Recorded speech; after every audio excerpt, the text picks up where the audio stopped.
This is the third part of my three-part series on the Floto Piazza Messenger Bag. So if you haven't had a chance to watch the first two videos, please go back and do so.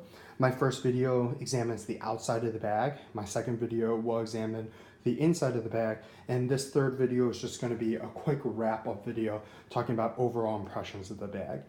So starting very simply with the bag, this is how I carry the bag most of the time. I really don't use the shoulder strap, partly because this bag is when I have some of my lighter days and I don't have to carry around a lot, I tend to use the handle a lot more than the straps. When I do use the straps, I like to use these inside D-rings as opposed to the outside D-rings. I feel like it gives it a little bit more of a professional look to it, and it just kind of holds the bag a little bit more naturally. What I really, really love about these bags is these giant, large panels of the vegetable tan calfskin. It is absolutely beautiful. This leather is one that I think is going to build a beautiful patina.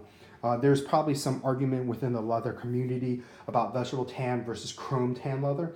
What I will say is I feel like universally as a whole, my vegetable tan leather bags and leather products tend to take much, much longer to build patina, but they tend to have a more beautiful patina when they finally do start building it. It looks slightly better and has more depth to it. The chrome tan leather does it very quickly, but doesn't just look as good. It looks nice, but doesn't look as good as vegetable tan does. The other thing I really love about this bag, and which is why I use it on my light days and I try to not overload this bag, is that this bag is probably out of all of my bags, one of the most professional bags I have. And mostly because of the fact that it doesn't have any raw edges to the leather.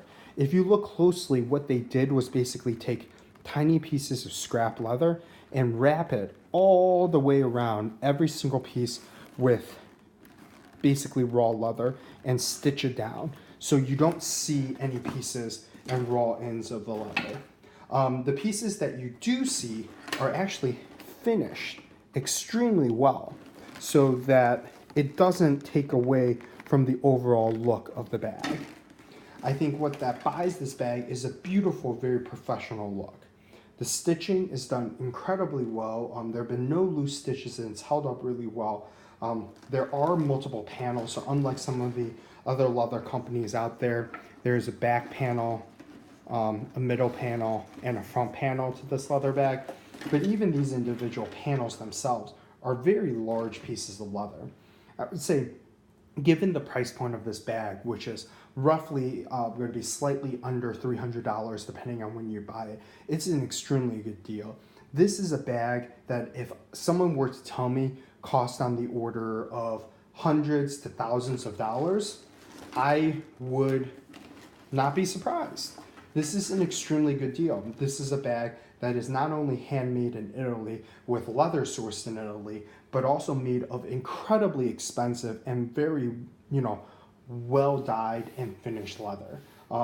Depending on the type of a leather aficionado you are, some people don't like this high gloss finish to the leather.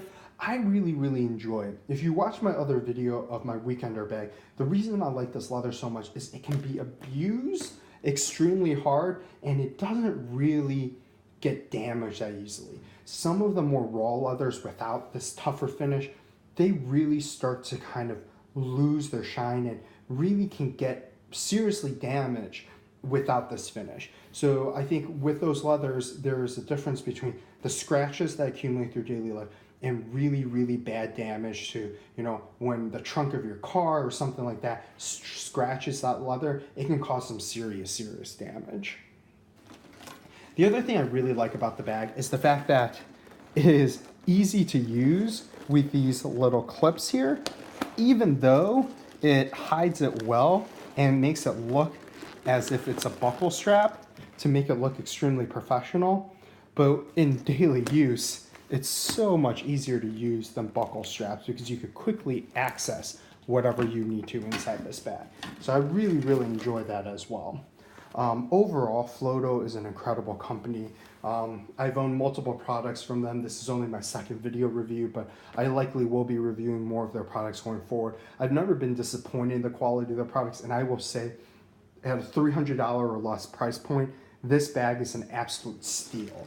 this bag made by other manufacturers could easily go for 2 times, 3 times the price. Floto does use what appears to be a direct-to-consumer marketing model to take out a lot of the middle people, so you don't bear the burden of these increased middlemen taking profit margins and eventually turning this bag into a $1,000 bag.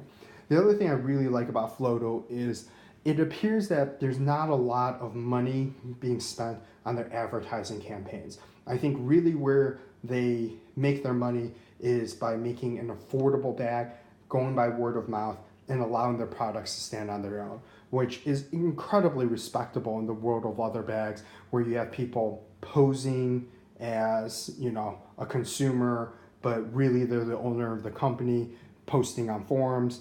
Floto doesn't do any of this.